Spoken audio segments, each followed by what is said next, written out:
میں آج اپنے پاکستانیوں کو، اپنے کارکنوں کو، سب کو، آج ہم غائبانہ نماز جنازہ پڑھ رہے ہیں مغرب کے بعد یہاں زمان پاک میں. کن کے لیے؟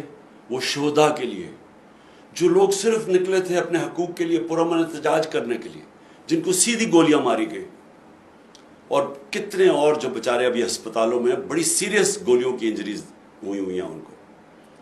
اور افسوس یہ ہے کہ کوئی اس کے اوپر تحقیقات نہیں کر رہی، کوئی اس کے اوپر انکوائری نہیں ہے، کوئی دنیا میں اجازت نہیں دیتا اس طرح کسی کو گولیاں مارنے کے لیے. آپ فرانس کے اندر دیکھیں، سیدھے سیدھے پیٹرول بم پھینک رہے ہیں پولیس کے اوپر. ایک آدمی کو گولی کسی نے نہیں ماری، کیونکہ آزاد ملک ہے.